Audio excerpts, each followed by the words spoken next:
Thank you. Growing luminous.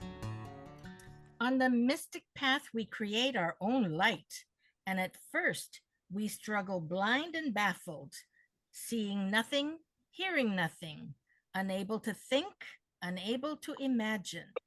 We seem deserted by dream, vision, or inspiration, and our meditation barren altogether. But let us persist through weeks and months, and sooner or later that stupor disappears. Our faculties readjust themselves and do the work we will them to do. Never did they do their work so well. The dark caverns of the brain begin to grow luminous. We are creating our own light. George William Russell. Thank you ever so much, Mary. Welcome, everyone, to Gems from the Wisdom Traditions, a conversation circle sponsored by Still and Moving Center every Saturday. The reading that Mary just read to us from the back of the Still and Moving Center Almanac talks in terms of visual images of light, appropriate to our year's theme of light on the path. And I think it could equally have as well have been written with more of an auditory theme, that as we go deeper and deeper into this more meditative way of learning, we also have our ears grow more and more aware of subtleties that go beyond the exterior sounds and beyond just the simple words themselves to a deeper level of meaning and significance. Today, we're taking up the topic of the ears to hear, ears to hear.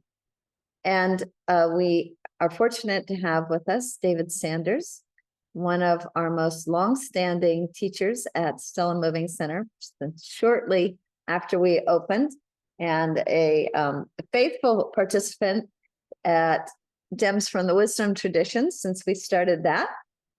He is someone who has a huge heart and a very active, striving mind, as well as being very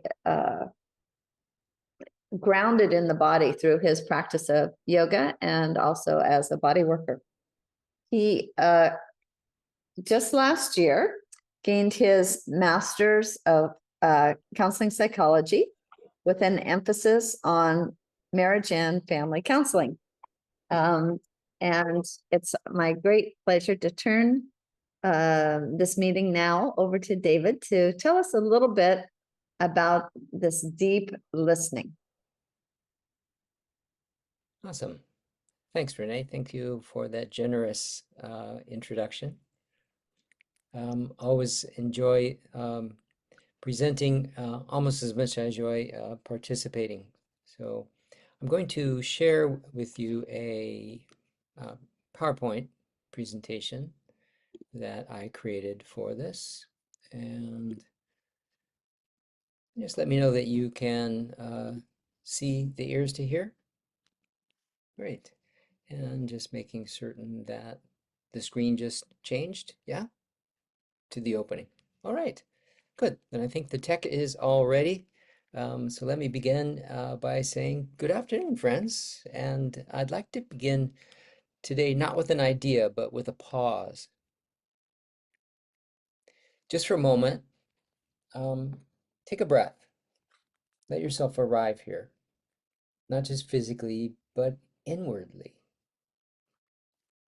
There's something sacred about a group of people gathering to listen, and it's easy to forget how rare that is. So the title of this talk, The Ears to Hear, is a phrase that echoes through many traditions. In Christian scripture, Jesus says it. In the Buddhist sutras, something similar is implied. In poetry and song, in yoga practice, we hear the same invitation. Listen, not just with your ears, but with your whole being. Today, I want to explore that kind of listening with you, what it means to listen deeply to another person, to yourself, and maybe to something greater. I come to this not just as a therapist or a yoga teacher or someone who's studied a few things along the way. I come to it as someone who is still learning to listen. And honestly, sometimes I'm not that good at it. But over the years, I've come to believe that real listening, the kind that brings healing, is less about skill and more about presence, less about understanding and more about resonance. There's a moment that happens in therapy or in any conversation with a friend or even a stranger when someone says something and you don't just hear it, you feel it in your chest, in your belly, in your bones. That's resonance. That's when the soul says, yes, that's true. When someone shares something vulnerable and we meet it with presence, stillness, and warmth, we reflect something back, and it's not just their words, but their essence. And in that reflection, something for them lands. They may pause and say something like, yeah, that's exactly what I was trying to say. That moment, that felt sense of being seen, that's sacred. It softens defenses. It regulates the nervous system. It opens the door to healing.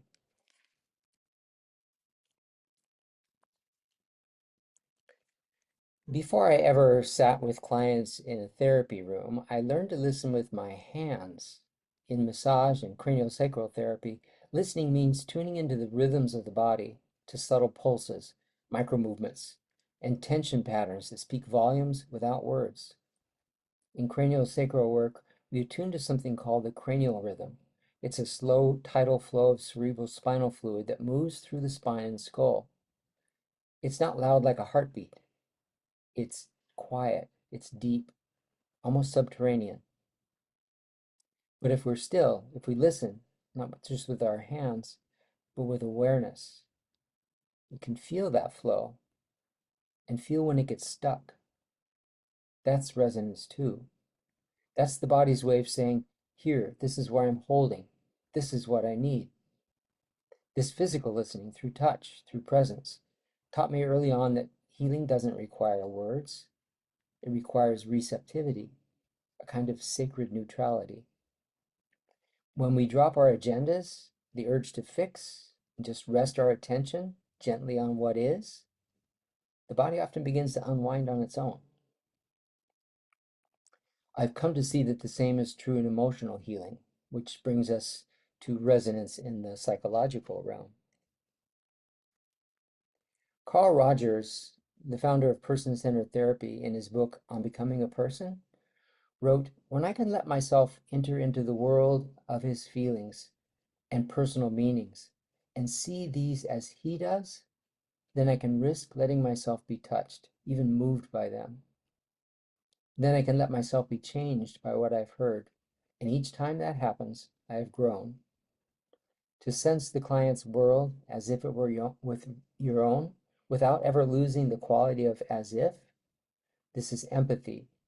And this kind of listening is one of the most potent forces for change that I know.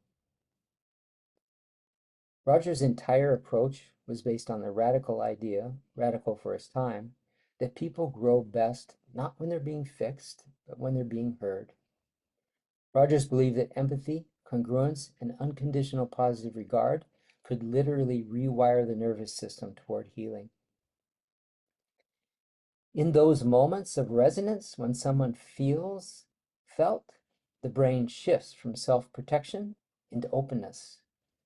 Presence communicates safety, and safety allows transformation. Rogers was a pioneer who shifted the focus of therapy from pathology to presence. He spent much of his early career with children, then adults, observing something simple, yet radical. People don't grow when they're judged, they grow when they're seen. He believed that the core conditions for therapeutic change weren't techniques or interpretations, but three relational qualities: empathy, congruence, and unconditional positive regard. To Rogers, the therapist's ability to be real, congruent, to feel with the client, empathic, and to accept them without conditions, positive regard, created the kind of safety necessary for change. His research showed that it was this relational field, not insight alone, that created lasting transformation. When we listen non-judgmentally to another person, we're doing more than hearing, we're reflecting their worth back to them. That same kind of unconditional regard applies beautifully to our inner world as well, as we'll see when we explore internal family systems.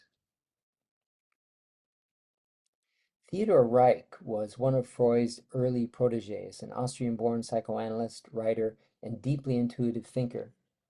He wasn't just interested in the structures of the psyche, he was fascinated by the mysterious art of listening. When Reich fled Nazi Germany and eventually made his way to the US, he continued to practice psychoanalysis, despite not having a medical degree. In fact, he was the first non-medical lay analyst trained by Freud, and his work pushed through beyond the clinical and into the poetic, the existential. In his book, Listening with the Third Ear, Reich explores what happens when a therapist learns to hear not just the spoken word, but the unsaid, the tone, the rhythm, the breath between sentences. The third ear is his metaphor for this deeper kind of listening, intuitive, subconscious, receptive. He wrote, "Listening with the third ear means hearing what is not said aloud, perceiving the unspoken, catching the sighs between words, the emotion behind the hesitation." Reich believed that the analyst's own unconscious could become a kind of resonant instrument. In other words, if I'm deeply resonant with you, I may begin to feel something, an echo, an impression, not because you've said it, but because you're holding it, and something in me picks it up. This isn't about being psychic, it's about being attuned. It means I may feel a sadness I didn't walk into the room with, or find myself holding my breath while you're searching for words, or suddenly remember something from my own childhood that mirrors what you're saying. He goes on to say, psychoanalytic listening is a kind of art. One must listen with all the senses and with all of oneself. To listen this way means using our mind, yes, but also our body, our intuition, our dreams. We don't just hear, we sense. It's not about diagnosing, it's not about solving, it's about staying with, listening deeply enough that something hidden may step into the light. This kind of listening is vulnerable. It asks us, the listeners, to be porous, to not know, to welcome silence, confusion, mystery. But in that open space, the other person may feel, maybe for the first time, you're with me, even here. This is what Reich gave us, a vision of therapeutic presence as more than a tool, a way of being, a kind of deep companionship with another psyche. And I believe that same listening, that third ear, is available to all of us, not just therapists, not just in the clinic, in any moment of real attention. When we set aside the need to respond, to fix, or to be right, when we simply receive. That includes our dreams, our gut, our own longings. It's not about interpreting the other, but about being so attuned that we feel what they're reaching for. This to me is part of what it means to have the ears to hear. We listen not just for facts or even for feelings, but for what wants to be known. Internal family systems. Oops, completely missed that slide. IFS teaches us that we're not a single self, but a community of parts, exiles, protectors, managers, each with its own story, each with a voice. As therapists and as people, we learn to listen inwardly, to become the self who can hear without judgment, to hold space for the angry one, the scared one, the one who just wants to be left alone. When we listen to these inner voices, really listen, they soften, they begin to trust. And the same is true in our outer relationships, whether with clients, loved ones, or even strangers.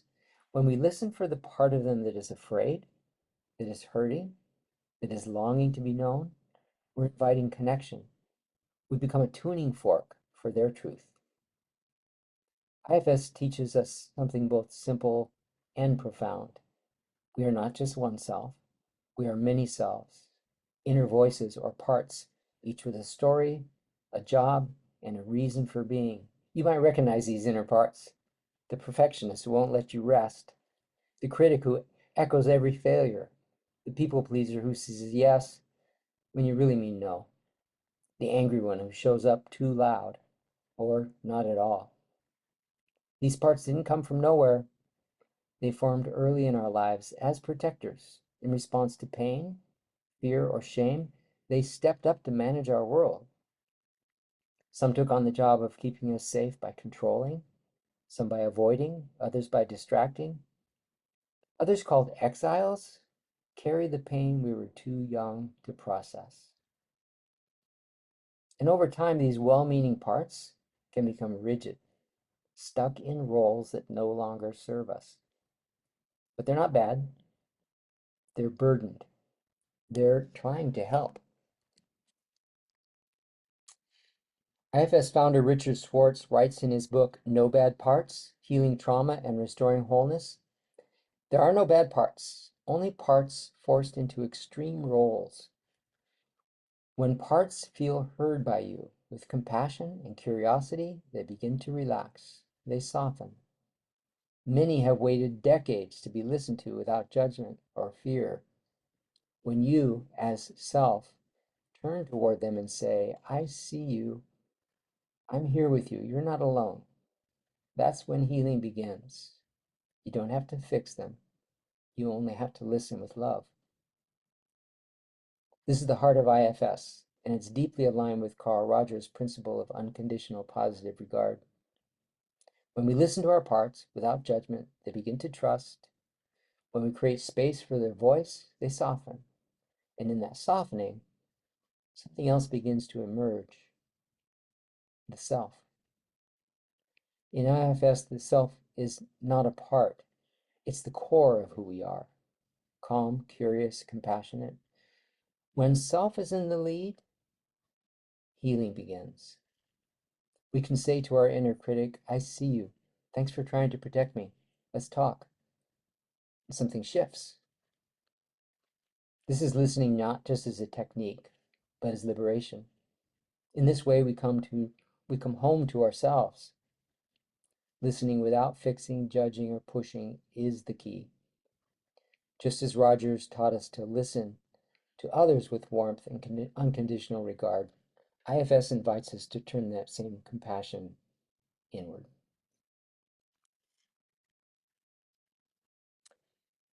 In the Upanishads, it says, the ear of the ear, the mind of the mind, the speech of the speech. It implies there is something within us that listens, even when we're silent, something that hears beyond words. Call it presence, call it soul, call it awareness, call it true nature, call it the core self. True listening happens when we're rooted in that, when we're not busy preparing a response or fixing or defending. We simply let the other person exist, and that in itself is healing. Zen master Thich Nhat Hanh repeatedly taught that deep listening is a way to relieve suffering. He spoke of compassionate listening as a core practice for healing both personal and collective wounds. He wrote, you listen with only one purpose: to help the other person to empty their heart.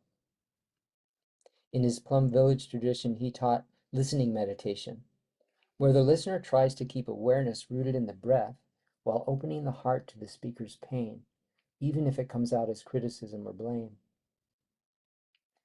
Pema Chodron speaks of softening the belly when listening, physically and emotionally. She encourages us to meet others' stories with bodily presence, not just mental effort. Listening becomes an act of radical openness. She writes, when we open to what we're hearing without judgment or running commentary, we're actually dissolving the armor around our hearts. The therapist's capacity to stay embodied, vulnerable, and curious while listening is healing itself. So thank you. Truly, it's a rare and sacred thing to be listened to, really listened to. And today, in being heard, I've felt that subtle healing we've been speaking about. Because listening is never a one-way street. It's a field we co-create. It's resonance flowing in both directions. So before I turn this back over, I'd like to leave you with this. What in you is still waiting to be heard? And who might need you to sit beside them just long enough for their soul to speak?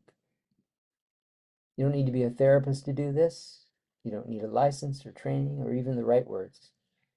You just need presence, a little curiosity, a little care, and the willingness to be changed by what you hear.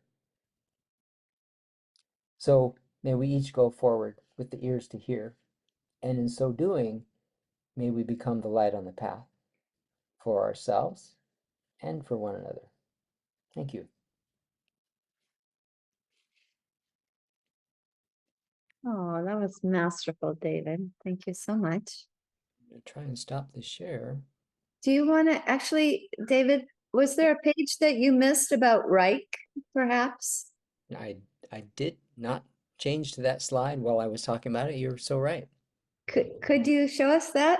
He was fascinating. I'd never heard of him. Right, for as much as he contributed, it's amazing that we don't hear much from him, so or about him. So I'm gonna see if I can bring that right back up. Here he is. Yeah, and play that. The Is that third year. Yeah. Okay. Just listen with all the senses and with all of oneself. Yeah, thank you so much. Yeah. I found, as often happens when taking on something like this, that it changes. As they say, if you want to learn something, teach it. So I noticed that in the 2 weeks since I heard that I was going to be giving this talk and putting it together, it changed my presence in my therapy sessions. And it's almost scary how potent it is to just pause and listen for what it is that's wanting to be said, what's being held there beyond the words, beyond the body language, the subtle things that our own tuning fork is tuning into. Hmm. Yeah. And as I was listening to you, I thought of conversations that I have had recently. And, you know, they were good conversations, and yet I wonder how much more they could have been had I been using those deeper listening tools and really slowed down and really got more inner silence Mm-hmm. to be truly receptive. So just imagining that was helpful. Yeah.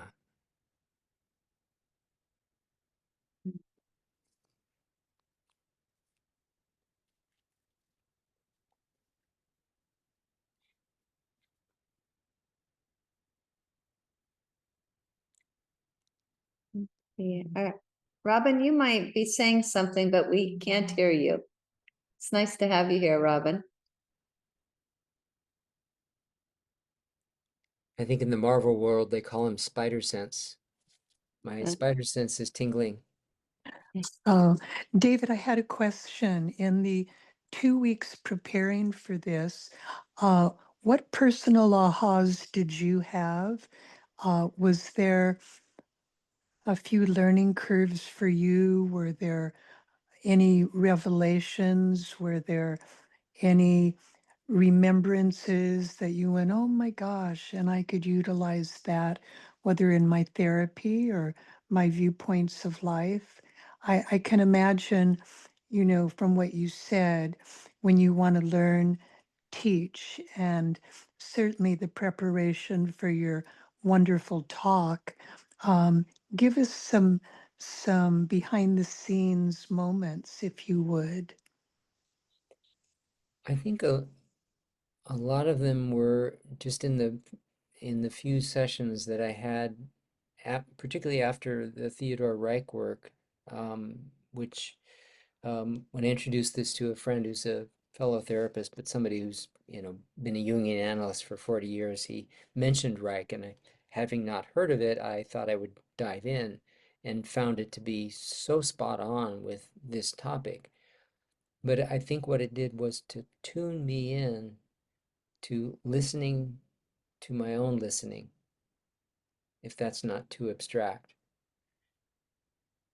to start to notice my own moments of breathing, and where did what they had to say or how they were being, how was it feeling within me? And I feel like, I don't know, I feel like just a baby in this whole field. Like there's so much more depth. Kind of what, to mirror what Renee just said, is that how much more can we actually take in if we truly focus? So, If we truly focus on what? The silence or the breath and the quietude and the openness? If we truly all, focus on what? yeah, all of that. In particular, listening to, in particular, to answer your question more directly, in particular to my own responses to what I'm hearing from them. Not only what I'm hearing from them, what I'm sensing from them. And I noticed in particular with a client that I've been seeing for a year and a half, in the very next session, I sat and I could see something that I hadn't been seeing before. I was looking, and as he recognized that I was seeing that in him, it took him deeper in, and he began to weep. And it was merely from, and it wasn't anything that I even said.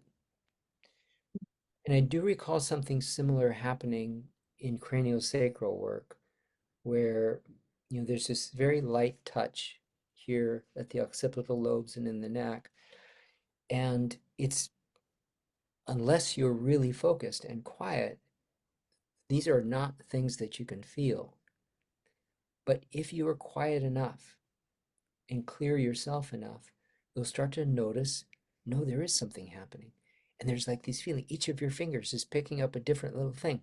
And there's like, sometimes it feels like a gallop, sometimes it feels chaotic, sometimes it's very rhythmic. But in every case, whenever I do this, they just go out. And when they come back, they say, what just happened? I don't know where I was. I think I went someplace else. I was gone. And it feels like, and I had this experience myself, it feels like it's just a complete reset. And I think that's the nervous system resetting. The body senses something about being listened to, Yes, safety, yes, and let go. yes. And where sympathetic on the fight or flight disappears and you're back to kind of an equilibrium. There's so fascinating, your talk, and in preparation for a trip in mid-July to spend 7 days at a retreat with Dr. Joe Dispenza. I've been doing his meditations where he focuses on being no one, being nowhere, you know, in nothing, nothingness. And the revelations for me that have happened with that, he calls it, the entry point to the quantum field. But also where you just kind of go out and there's a reset, and his research bringing physics and metaphysics together at this time, working with 3 different universities, is that there's been over 800 resets of people's nervous systems where stage 4 cancers have disappeared, where blindness has been cured, where multiple sclerosis. I thought, oh, this is ridiculous. But he's got Harvard, Stanford, UCSD, having been in the research with him for the last years with brain scans and all. But it comes back to everything you said. It's about all the elements that tie into a reset of the nervous system, whether it's unconditional positive regard, where you feel safe and cozy at last, or just all the elements. And thank you for sharing what your talk gave to me was quite, quite valuable. Thanks, Robin.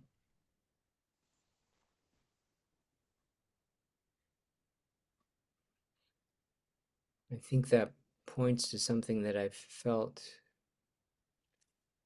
well, most of my life, that, we are millions of years of evolutionary process. We are designed to heal. And when left unfettered by the things that can throw us off center, when we can let go of the things that are causing disruption in our system, we are designed to heal. I mean, we wouldn't be here if we didn't have that biology in place. So, yeah, I can see how what we might consider miraculous healings to occur when we are, in a sense, and this Mary may be able to speak on this topic, but the notion of forgiveness. I believe Yes, my yes. Lomi Lomi training, the notion was that healing happens in the moment of forgiveness. Yes, brilliant. And those higher frequencies of forgiveness and compassion, unconditional love, or as Rogers calls it, unconditional positive regard, gratitude, those are all those frequencies that I think set the stage for safety and letting go and deep healing. And thank you for bringing those elements out and addressing them. Yeah, you're welcome.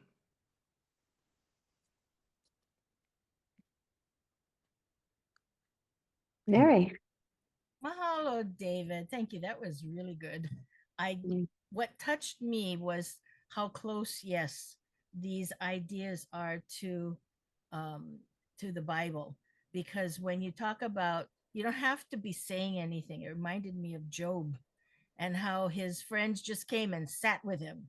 He suffered so much loss and grief, and what can you say to somebody who's lost their family? Everything is gone, but just that they were there with him to just be companions. They don't have to say anything. I thought, that's so true.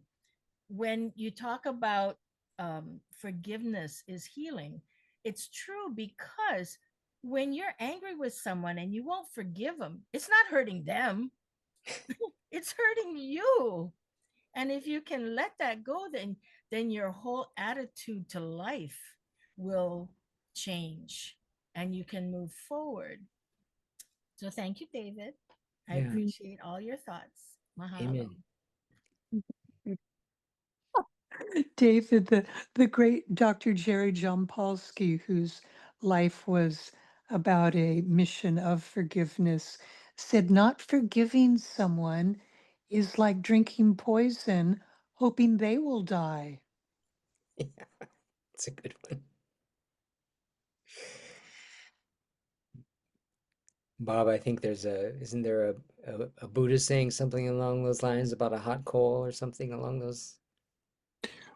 Well, yeah, and there's also if you're shot with an arrow and you keep questioning, who did this? Why did they do this? What kind of poison is on the arrow? And the Buddha said, well, maybe pull the arrow out first, and then, that's a good first step. But I was so impressed with your talk, and I had heard of a third eye, but I'd never heard of a third ear. Mm. So I thank you for that. That was wonderful. In Buddhism, we sometimes talk about hearing with the eye and seeing with the ear. And that's a very confusing kind of thing, but I think it's pushing, as you were saying many times, it's pushing you out of hearing rotely, hearing with your mind, hearing what you want to hear, as opposed to hearing what's really there, hearing deep listening, as you were saying. I think it's interesting. The Greeks had a sense of persona or person. The persona was a mask, and it had a hole for the mouth. And persona is not the mask, but the speaking through the mask. And it just strikes me how off that is. There should be a hole for the ears. There should be a hole for the eyes. That's your real persona. But, these selves that we put in front of people are our defense mechanisms. And it's, I think what you were saying is it prevents you from really hearing. You're putting you're hearing only what you want to hear. You mentioned talking to a client and really listening in a different way to him, and that immediately changed everything without saying anything. So I'm really interested in that whole process. Dogen Zenji said, delusion is going out to the 10,000 things and labeling them and calling them names and figuring out, oh, there's a rabbit, there's a hawk. But letting them come to you is enlightenment without anything stopping, just hearing, as you were saying, the deep listening without, going out to that person, but letting that person, that sound come in. It's kind of your true home. Yeah.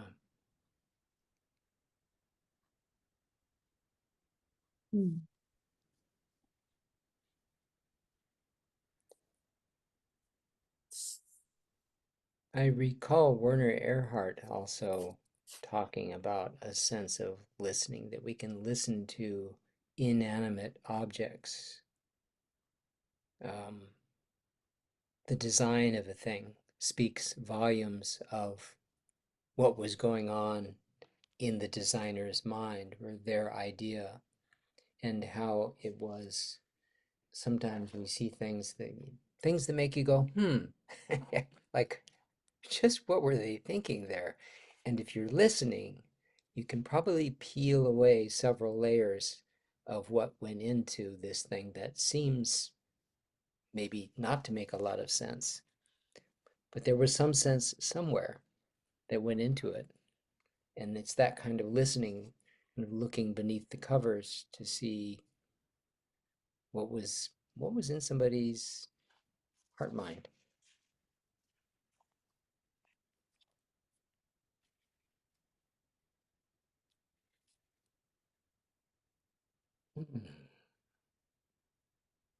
I was intrigued by the concept of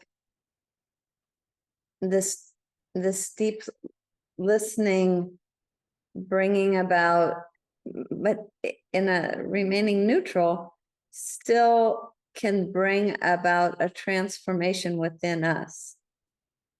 And I think modern science talks about the fact that there is a witness in and of itself changes the experiment, for example, changes what is being witnessed, in other words. So the fact that someone is being heard, and then beyond the fact that that would change the person who is being heard, also the fact that we would allow ourselves to be transformed in some way seems as if it might invite an even deeper transformation on the part of the person being heard. Mm. Mm-hmm.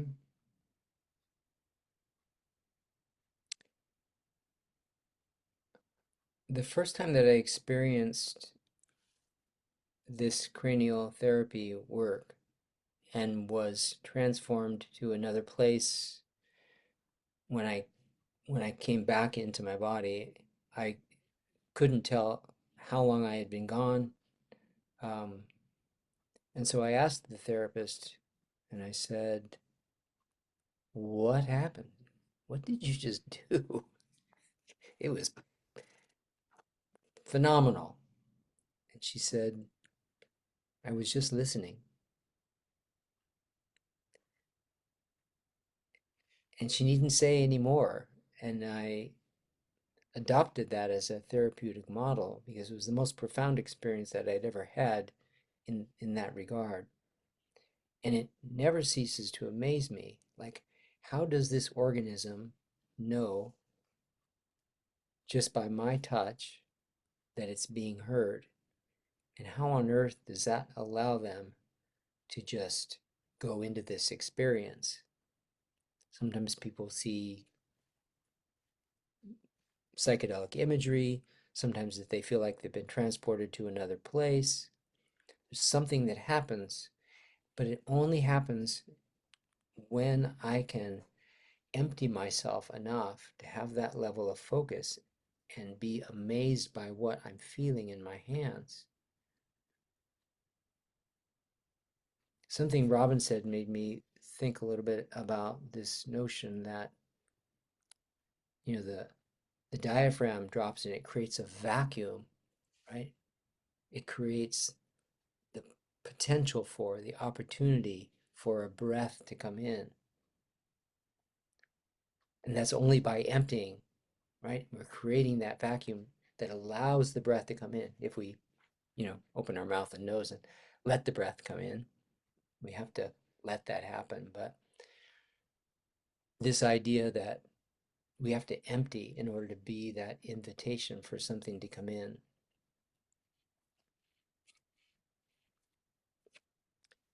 Yeah, I think what Reich said about it, it being this very mysterious thing. I don't know that. I mean, I think we've come to under, understand the usefulness of it and to be able to practice it, to use it as a tool. But I don't know that we necessarily understand it.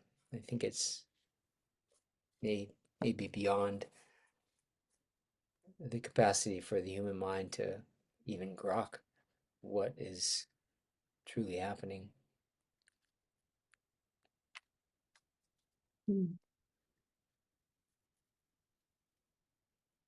Marianne, I think you're a body worker. I don't know exactly what kinds of body work you might do. I just wonder if you want to, have a chance to speak about this topic.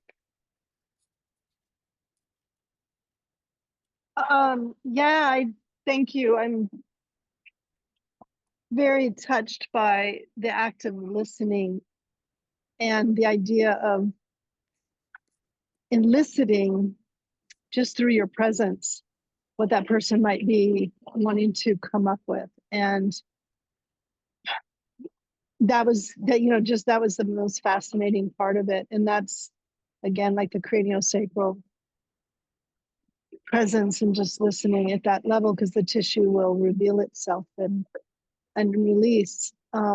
We don't get to dialogue so much with parts in therapy, but the images, it always strikes me, become almost visual. They become visual for me as the therapist. And so I might see an image of something, but it's enticing to kind of just hold that and say, this isn't me, this isn't a fantasy, I'm not taking this anywhere.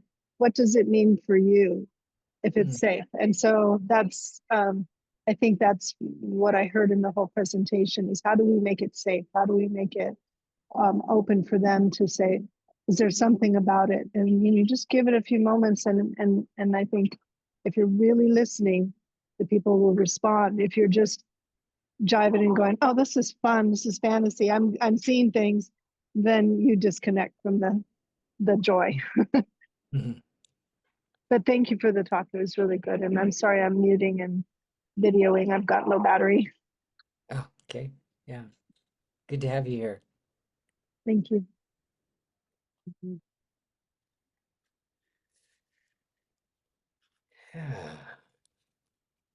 Kathy, is there something you'd like to share?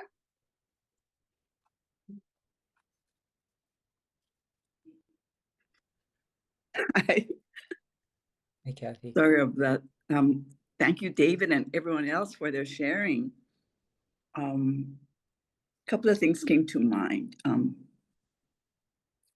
I think I remember Helen Keller saying that it's through hearing that you be able to know the true essence of another person. Mhm. You know, their voice, their demeanor, and all that, versus the sight. And that stayed with me, that how much hearing is a very powerful sense. It's the listening, the listening. Mhm. And the other thought is, no offense to the therapist profession, but you know that joke about you don't need a therapist, you just need a good friend who listens to you. Yeah. I don't know if you've heard that. um, I see a therapist myself, so you know, I just say it in jest, but I have had friends say, "Thank you for listening. Thank you for listening."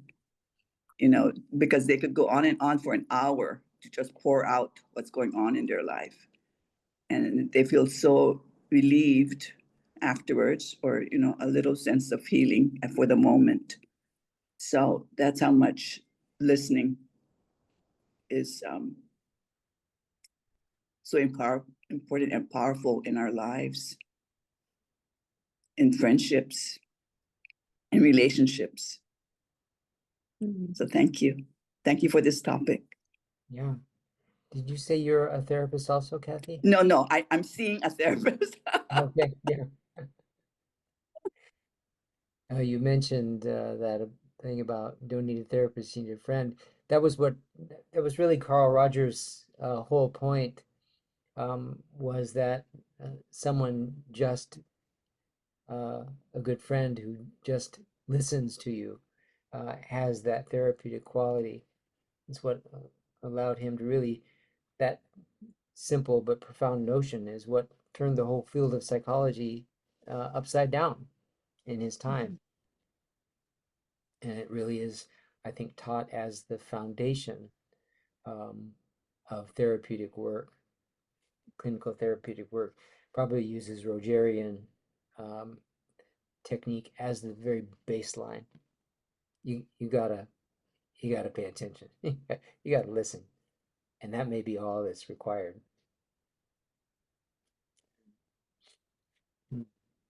Hmm.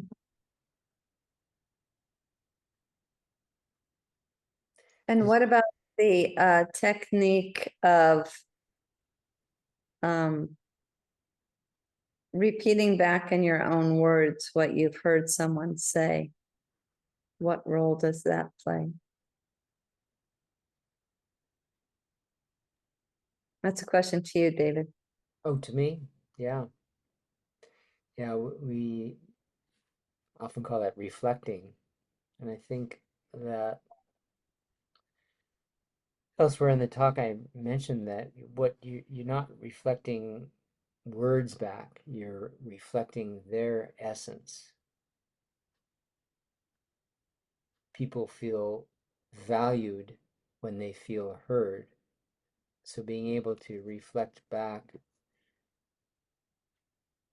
at a deeper level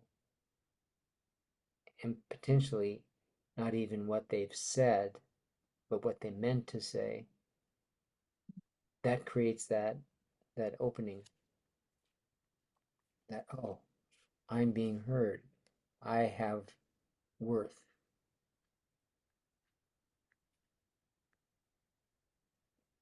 Maybe I can let it go. Hmm.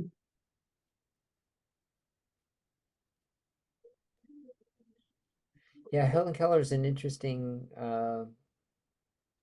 perspective to throw into this conversation, isn't it? I did run across a quote from her. She said, "Blindness cuts us off from things, but deafness cuts us off from people." Except she was communicating with her hands, and whoever she was communicating with was picking it up through the hands, which takes us back to, for example, you're listening through cranial sacral. Maybe it's a deeper form of listening. Yeah.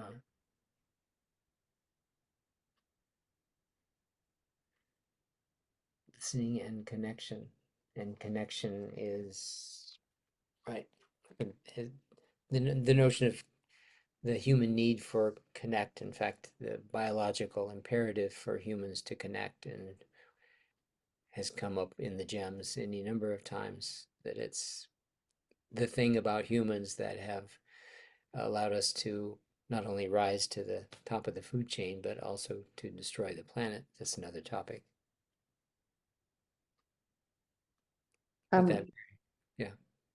Talk about the biological imperative to connect, though.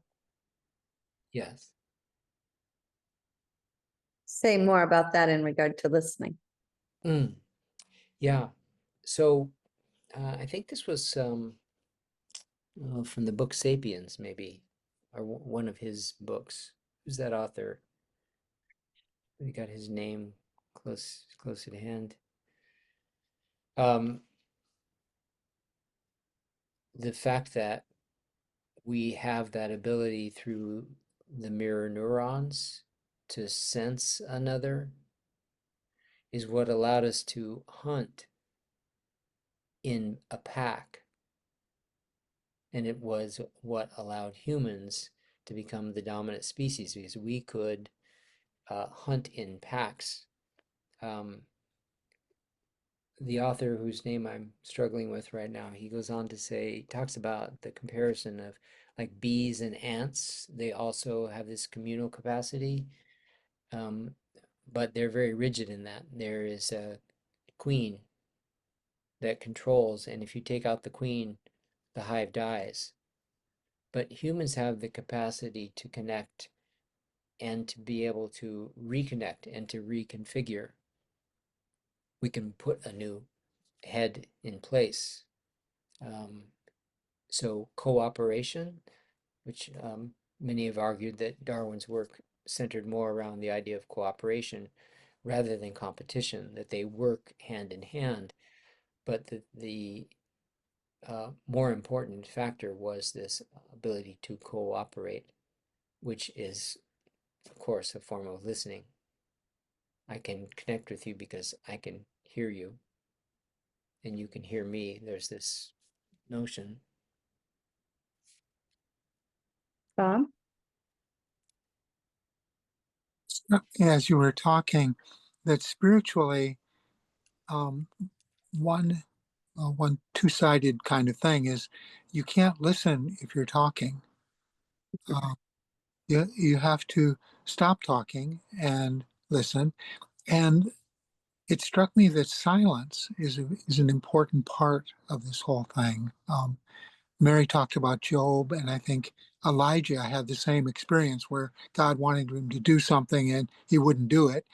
And there were hurricanes and thunderstorms and all this sort of thing, but that isn't the presence of God. In both cases, God's voice came through a still voice, a call, very quiet voice that if you weren't extremely quiet yourself, you'd miss it. It struck me that silence is a way of connecting to the world. That seems important as well. And you know, the first three sutras of Patanjali's sutras, which is really kind of the mission statement for yoga, says, now begins the practice of yoga. The purpose of yoga is to quiet the fluctuations of consciousness, so that in that stillness we might get a glimpse of our true nature. Yeah, so it really is stillness as a prerequisite for listening. How does a telephone do it? I can never figure that out, because it can talk and listen, you know, a full duplex. Uh, Yuval Harari was the author's name that I was trying to remember. hmm.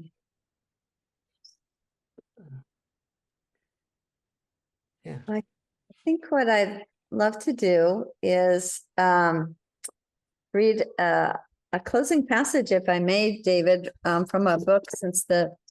I was thinking of doing it anyway, and yet since silence has come up, I'm especially inspired to read a passage from a book called "The Voice of the Silence." It's a translation of a Tibetan Buddhist text. And it really inspired me on the path of the Bodhisattva, the path of a Christ-like one, the path of someone that was truly willing, a deep heart, to put others first.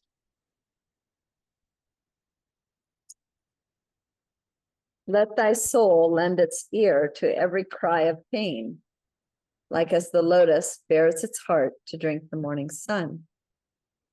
Let not the fierce sun dry one tear of pain before thyself has wiped it from the sufferer's eye. But let each burning human tear drop on thy heart, and there remain, nor ever brush it off, until the pain that caused it is removed. These tears, O thou of heart most merciful, these are the streams that irrigate the fields of charity immortal. Mm.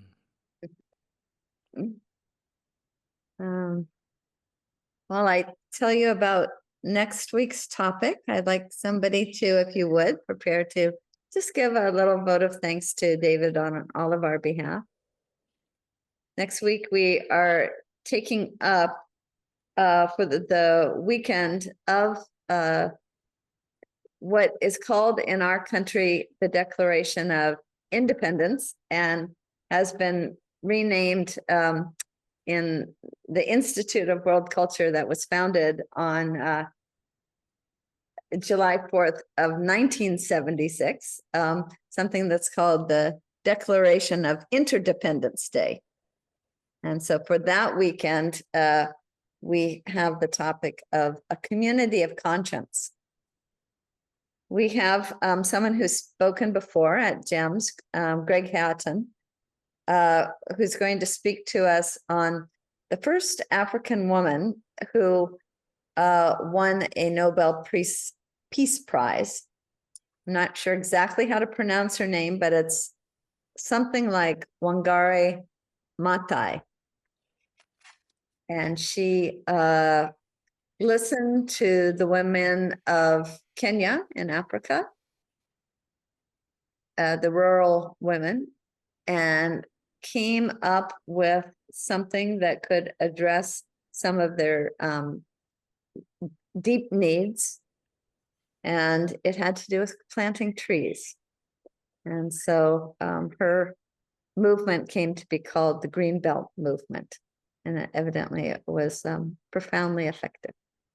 So we'll hear about that next week for a community of conscience. Can I ask if somebody would like to give David a vote of thanks? Bob. Yeah, I just want to give you such a heartfelt thank you.